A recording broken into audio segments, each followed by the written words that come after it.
Oke, saatnya belajar. Hai adik-adik, kali ini kita akan belajar mengenai pentingnya menjaga asupan makanan sehat pembelajaran kelima. Sebelum belajar, kita berdoa dulu ya. Oh ya, jangan lupa untuk subscribe channel ini dan nyalakan tombol loncengnya agar tahu ketika ada video baru. Coba perhatikan batik tersebut. Kalian tahu tidak dari mana asal motif batik seperti itu? Kemudian, apa ya maknanya? Nah, untuk tahu jawabannya, simak terus videonya. Assalamualaikum warahmatullahi wabarakatuh. Halo anak-anak, apa kabar? Kali ini kita akan belajar materi kelas 5, tema 3, subtema 3, pembelajaran 5. Tetap semangat ya.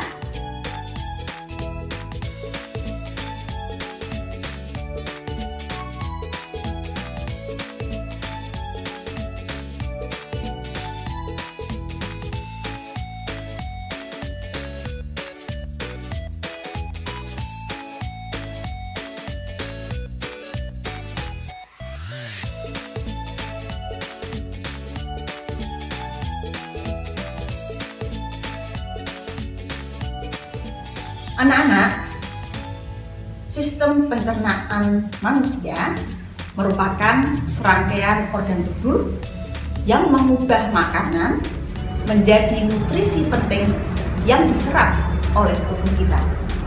Oleh karena itu, organ pencernaan harus selalu kita jaga kesehatannya.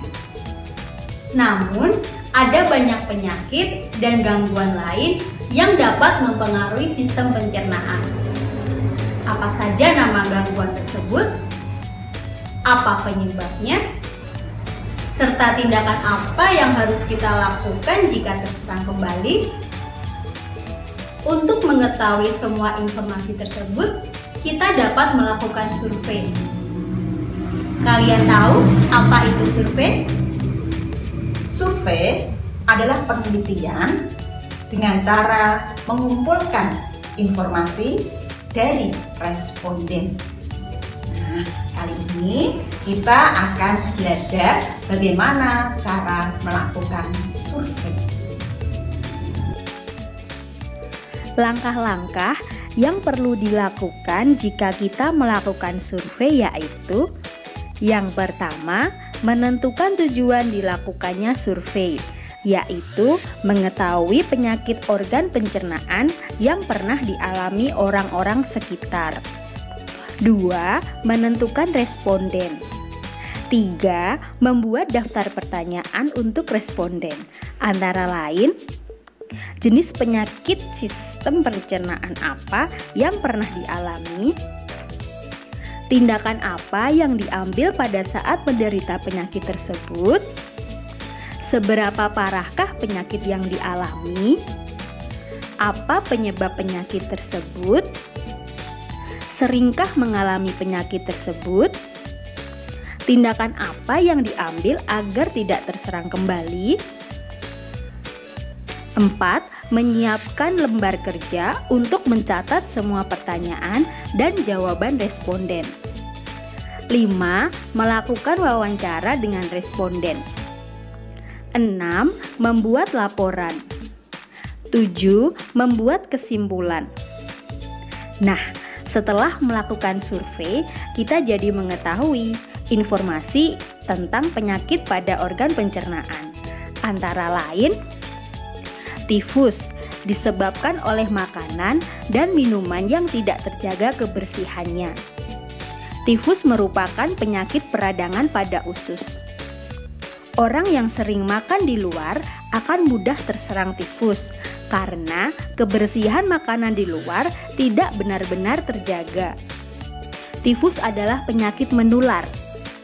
Gejala tifus adalah demam tinggi, tubuh menggigil, lemah, dan mual. Radang usus buntu. terjadi karena ampas kotoran yang tidak tercerna menumpuk di usus buntu, terutama di bagian umbai cacing. Ampas kotoran yang tidak tercerna tersebut berasal dari makanan yang sulit diuraikan, misalnya biji cabai. Penumpukan kotoran menyebabkan umbai cacing menyempit dan terinfeksi kuman. Akibatnya, umbai cacing akan meradang.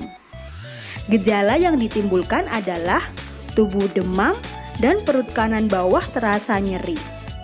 Perut terasa mual dan disertai muntah. Anak-anak, kalian masih ingat dengan iklan yang efektif? Membuat iklan yang efektif merupakan salah satu cara untuk mengenalkan sebuah produk kepada masyarakat. Bagaimana cara membuat iklan yang efektif? Iklan yang efektif bisa digunakan sebagai media untuk meyakinkan, mengingatkan, dan juga menguatkan keyakinan masyarakat tentang produk yang telah dipilih. Membuat iklan yang efektif harus disesuaikan dengan banyak hal, antara lain kesesuaian produk dengan iklan, kesesuaian produk dengan segmen pasar, kesesuaian iklan dengan target konsumen, kesesuaian media yang digunakan, kesesuaian dengan situasi dan kondisi.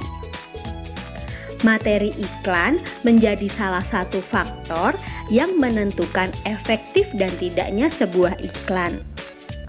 Menyampaikan pesan dalam iklan juga harus jelas, agar orang paham dengan apa yang ditawarkan dan mengetahui keuntungan jika membeli produk tersebut. Setelah iklan dibuat, maka diperlukan perlengkapan pendukung iklan. Perlengkapan pendukung digunakan supaya iklan terlihat lebih menarik. Perlengkapan pendukung bisa bermacam-macam, misalnya sayuran, buah-buahan, piring, gelas, dan sebagainya, tergantung pada iklan yang dibuat.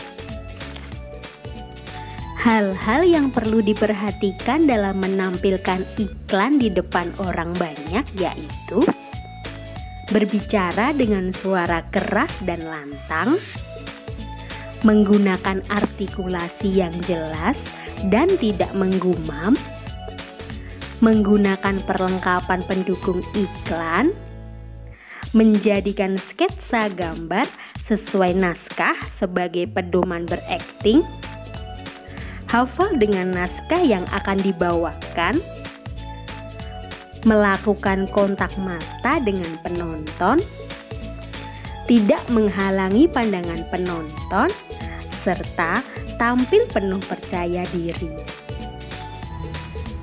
Indonesia sangat kaya dengan keragaman budaya. Hal ini terlihat dari keragaman seni rupa tiap daerah. Karya seni rupa daerah antara lain seni batik, ukiran, juga anyaman. Nah, kali ini kita akan mempelajari seni batik Nusantara. Batik merupakan salah satu karya seni kriya yang pengerjaannya menekankan pada keterampilan tangan. Di Indonesia, beberapa daerah memiliki batik dengan motif yang beragam sesuai daerahnya. Motif batik disebut juga corak batik atau pola batik. Motif batik merupakan kerangka gambar pada batik yang berupa perpaduan antara garis, bentuk, dan isen atau ornamen pengisi. Setiap daerah memiliki keunikan dalam motif, makna simbolik, dan teknik pembuatannya. Berikut ini beberapa contoh motif batik di Nusantara. 1. motif batik Solo. Salah satu motif batik dari Solo yang terkenal adalah motif batik parang. Parang berasal dari kata pereng yang artinya lereng. Makna yang terkandung dalam batik parang adalah nasihat agar orang yang mengenakan tidak pernah menyerah, tidak pernah putus asa dalam upaya memperbaiki diri dan memperjuangkan kesejahteraan. Batik parang banyak jenisnya, antara lain parang rusak, parang barong, parang kusumo, dan sebagainya. Yang kedua, motif batik Cirebon. Motif batik Cirebon yang paling terkenal adalah motif Mega Mendung. Pada motif ini terdapat garis lengkung dari bentuk garis lengkung yang paling dalam mengecil, kemudian melebar keluar membesar yang menunjukkan gerak yang teratur dan harmonis. Motif ini melambangkan awan pembawa hujan sebagai lambang kesuburan dan pemberi kehidupan. Berikutnya adalah motif batik Pekalongan. Motif yang paling populer dan terkenal dari Pekalongan adalah motif batik Jelamprang. Batik motif Jelamprang menonjolkan ragam hias ceplokan dalam bentuk lunglungan dan bunga padma. Bunga padma sendiri memiliki arti sebagai perlambang kehidupan. Yang keempat adalah motif batik Yogyakarta. Motif yang cukup terkenal dari Yogyakarta adalah motif kawung. Motif ini berpola bulatan mirip buah kawung, yaitu buah kolang-kaling, yang ditata rapi secara geometris. Kadang, motif ini juga digambarkan sebagai gambar bunga lotus atau bunga teratai. Lotus adalah bunga yang melambangkan umur panjang dan kesucian. Batik kawung banyak jenisnya, antara lain kawung picis, kawung bribil, kawung beton, dan kawung sen. Selain motif kawung, di Yogyakarta juga terkenal batik motif ceplok.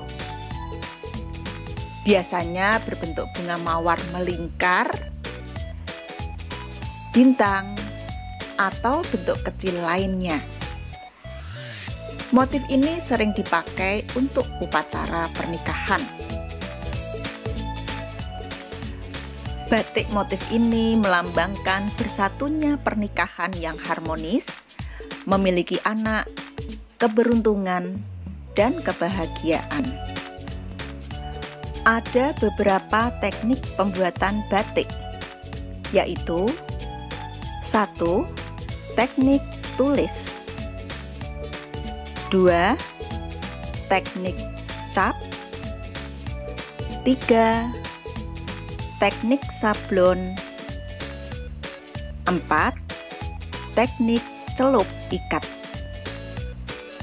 Sedangkan alat dan bahan yang digunakan untuk membuat batik teknik tulis adalah kain mori, malam, pewarna, canting, gawangan, kompor, dan wajan.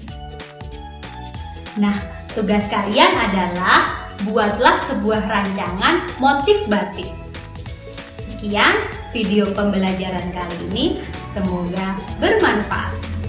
Wassalamualaikum warahmatullahi wabarakatuh. Terima kasih sudah menonton.